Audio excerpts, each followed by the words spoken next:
नमस्कार। चंद्रकांत भी भट्ट अमेरिका से।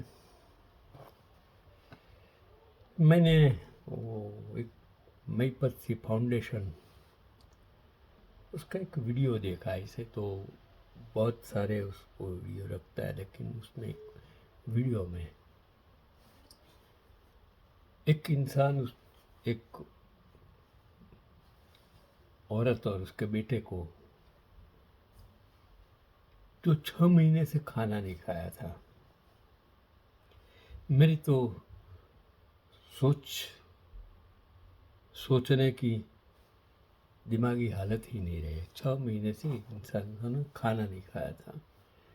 क्या किसी ने उसके बारे में देखा नहीं होगा? किसी ने के पास इन लोगों ने मांगा नहीं होगा? क्या होगा कुछ पता नहीं है, लेकिन सच्चाई तो वो सामने थी। और हम गुजरात मॉडल की बात करते हैं, गरीबों की बात करते हैं, इंसानियत की बात करते हैं। इतने सारे मंदिरों में भक्तों की भीड़ है। क्या हो गया इस देश को? जिस देश में जिन लोगों ने आज़ादी के लिए छोटे छोटे 14 साल से भी बड़े बुजुर्ग तक, जिन लोगों ने बहुत कुछ घुमाया, कुछ जिंदगी कुर्बान की, ऐस और आज क्या हो रहा है? ये लोग संसद में बैठकर, ये लोग न्यायाधीश की कुर्सी पर बहस कर क्या कर रहे हैं? क्या न्याय ऐसे ही मिलेगा?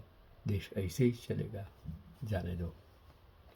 एक और कहानी जो इस आपको दिलचस्प, कि जो उसकी वीर गाथा उस क्रांतिकारी जोड़े कपल की, जिसने 7 फेरों का वादा जेल की बर्फ की सिल्लियों और फांसी के फंदे पर निभाया। क्या उस बलिदान आज निरर्थक हो गया? मेरे हिसाब से यह कहानी किसी लैला मजनू की नहीं, भारत के उस वीर की है जिसने फांसी को चूमा और उसकी पत्नी को बिना किसी बीमारी के सिर्फ विरह में दम तोड़ दिया। आपको थोड़ी भी शर्म है, देशभक्ति है, ईमानदारी है,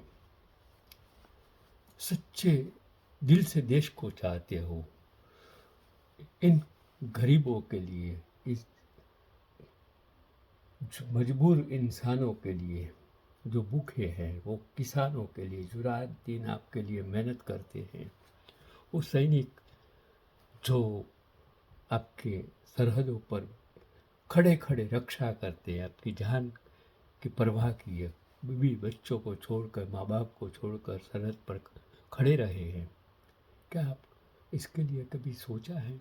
नहीं, नहीं सोचेंगे। मैं तो मेरी ज़िंदगी में जो करना था कर दिया। आपको सिर्फ ये आगाह करना चाहता हूँ कि आने वाले समय आपके लिए, आने वाली पीढ़ी, आने वाला इस युवानों का युग शायद बर्बरता से खत्म हो जाएगा। इस लोकशाही आपके लिए बचेगी नहीं। भगत सिंह और राजगुरु की वीर गाथाएं तो हम सब ने सुनी, लेकिन ये कहानी है ऐसे गुमनाम क्रांतिकारी जोड़े कि जिसने मौत में भी एक दूसरे का साथ नहीं छोड़ा। तो ये उस महान क्रांतिकारी भाई बाल मुकुंद और उसकी अर्धांगिनी माता राम रखी के नाम हैं, जिनके बलिदान को इतिहास के पन्नों ने शायद कहीं भुला दिया। मैं याद कराता हूँ, जिनको आपने बुला दिया। मैंने पढ़ा, मैंने सोचा कि आपको याद दिला दूँ कि ऐसे भी लोग थे। जो भाई बाल मुकुंद एक कुलीन परिवार से थे। आज हम कुली परिवार की बातें करते हैं, आज भी वही हालत है। आज़ादी के इतने सालों बाद एक उनकी नई नई शादी हुई थी। दीवारों पर अभी भी उत्सव की खुशबू थी। दुल्हन के हाथों में मेहंदी अभी लाल सुर्ख थी कि अचानक आधी रात को अंग्रेज ने दरवाज़ा खटखटाया। भाई बुल मुकुंद को घसीटते हुए ले जाया गया। उन्हें दिल्ली षड्यंत्र केस लॉर्ड हार्डिंग पर बम फेंकने के आरोप में गिरफ्तार कर लिया गया। जेल में बाल मुकुंद को जो यातनाएं दी गई उन्हें सुनकर आज भी रूह कांप जाती है। कड़कड़ाती दिल्ली की सर्दी में उन्हें नंगा करके बर्फ की सिल्लियों पर लिटाया जाता था। कोड़े मार मार कर मांस उखेड़ दिया जाता था। अंग्रेज चाहते थे कि वो अपने साथियों के नाम उगल दे, पर वो वीर चुप रहा। वो ऐसे भी लोग थे। इतना कोड़े सहन करने के बाद भी अगर वो इंसान किसी का नाम, वो कैसा देश प्रेमी। और आज जब प्रजा ने इलेक्ट किए MP MLA बिक जाते हैं और जो सत्ता में बैठे लोग करोड़ों लेकर उसको खरीद लेते हैं, तब ये देशवासियों को कोई शर्म नहीं आती है। ये MP MLA बिकने वाले और खरीदने वाले को कोई शर्म नहीं। उनके लिए सत्ता सबसे सर्वोपरि है, सेवा का कहीं नाम निशान नहीं। अहंकार आज इतना बढ़ गया है नेताओं का। सोशल मीडिया पर मैं जब देखता हूँ तो मुझे शर्म आती है यार। जिसने गांधी को गोली मारी, उसको आज जिस प्रकार के वीर गाथाओं में लोग, सत्ता पक्ष के लोग जो उसको वीर बताते हैं, क्या आपको थोड़ी सी शर्म है? थोड़ा अगर देशभक्ति है, देश प्रेम है, तो थोड़ी सी लज्जा हो तो अब रुक जाइए। बहुत हो गया, बहुत हो गया। जब उनकी पत्नी राम रखी उनसे मिलने जेल पहुंची तो अपने पति को पहचान नहीं पाई। वो फौलाद जैसे इंसान जब अब सिर्फ हड्डियों का एक ढांचा था। बाल मुकुंद ने अपनी पत्नी की आंखों में आंसू देखकर सिर्फ इतना कहा, रो मत प्रिया, मैं भारत माँ के काम आ रहा हूँ, हंसते हंसते विदा करो। मुझे आज आंख में आंसू पहली दफे आए कि बंदा जिसका शादी हुई, जिसकी जिंदगी का पहला दिन था, अंग्रेजों का इतना मार खाने के बावजूद भी अपनी पत्नी को कहे कि भारत माँ के काम आ रहा हूँ, हंसते हंसते विदा करो। क्या आप थोड़ा थोड़ा थोड़ा थोड़ा दिल में देश प्रेम हो तो जाग जाओ, अब भी जाओ। अगर वो भूखे हैं तो मैं कैसे खाऊं? मतलब लोग भूखे हैं। राम रखी जब घर लौटी तो उन्होंने जो किया वो दुनिया के इतिहास में कहीं नहीं मिलता। उन्होंने अन्न और जल का त्याग कर दिया। घर वालों ने बहुत मिन्नतें की, पर उन्होंने रोते हुए कहा, मेरा पति जेल की ठंडी नंगी जमीन पर सोता है, वो औरत देखिए, तो मैं नरम बिस्तर पर कैसे सोऊं? मेरा पति भूखा है, अंग्रेज उसे दाना दाना को तरसा रहे हैं, तो मेरे गले से निवाला कैसे उतरे? जितने दिन भाई बाल मुकुंद जेल में रहे, उतने दिन उस वीरांगना ने एक दाना तक नहीं चखा। वह तिल तिल कर खुद को खत्म कर रही थी ताकि उनके पति की पीड़ा का हिस्सा बन सके। आज मैंने वही इसके लिए कहा कि एक माँ और बेटा 6 महीने तक भूखा रहा।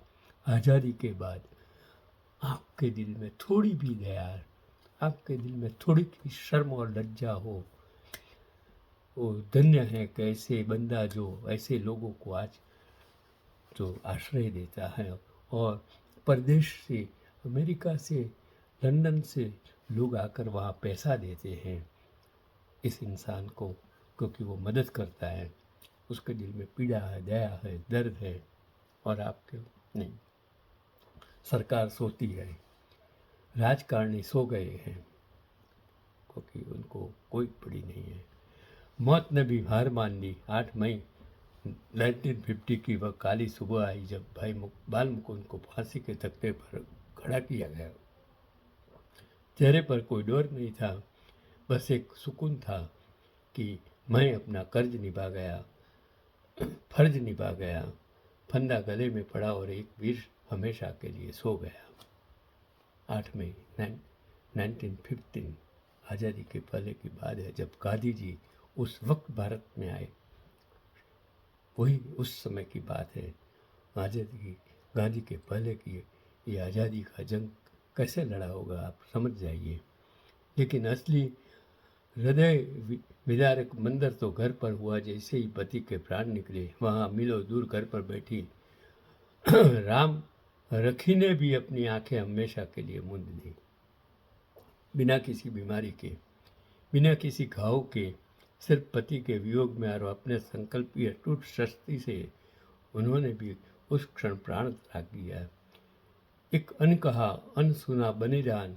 क्या आपने कभी सुना है कि किसी ने बिना जहर खाए, बिना फांसी लगाए, सिर्फ इसलिए दम तोड़ा कि दिया क्योंकि उसका हमसफर देश के लिए शहीद हो गया? उसे कहते हैं शहादत का सिंदूर। जो सिंदूर के नाम आज वोट बैंक की राजनीति करने वाले इंसानों को थोड़ी भी शर्म नहीं है। ऐसे बेशर्म लोग आज राजकारण में आ गए हैं। शायद इन बंदों ने कल्पना नहीं की कि जिनके लिए आप शहादत कर रहे हो वो बंदे आज सिंदूर के नाम शहादत नहीं, सिंदूर के नाम राजनीति करते हैं, वोट बैंक की राजनीति करते हैं। मेरा आपसे एक छोटा सा सवाल है। हम बड़ी बड़ी बातें करते हैं, वैलेंटाइन डे मनाते हैं, हीर राजा की कसमें खाते हैं, लेकिन क्या कभी हमने भाई बाल मुकुंद के और माता राम रखी के इस अमर प्रेम को, सर्वोच्च बलिदान के लिए हमने कभी सोचा है, दो शब्द कहे हैं? और इन महान शहीदों का नाम हमारी जुबान पर नहीं होना चाहिए? एक सवाल है। अगर आपके जमीर को झकझोरा है इस कहानी ने, आपकी रूह को छुआ है, तो इस महान क्रांतिकारी जोड़े के श्रद्धांजलि अर्पित करें और इस वीडियो को ज़्यादा से ज़्यादा युवाओं तक आप पहुँचाए, जिसके दिल में आज़ादी की कीमत सिर्फ खून नहीं बल्कि ऐसे कई हंसते खेलते परिवारों की राख है। वो आज का मेरा पैगाम है चंद्रकांत बी भट्ट, अमेरिका से। मैं तो 82 साल का हूँ। मैंने सब कुछ देखा है। मैंने वो गरीबों को देखा है, मैंने वो विद्यार्थियों को देखा है जो पाई उन माँ बापों को देखा है। मैंने बहुत कुछ देखा, इसलिए मैंने नक्की किया था कि मेरा जीवन समर्पित है लोगों के लिए, मेरे लिए नहीं है। मैं मेरे लिए कभी जीना ही नहीं चाहता हूँ और मैं आज भी जी रहा हूँ आप लोगों के लिए। मैंने जो भी पाया आप सबको मैंने समर्पित कर दिया है। आज का पैगाम उनसे ज़्यादा हो ही नहीं सकता।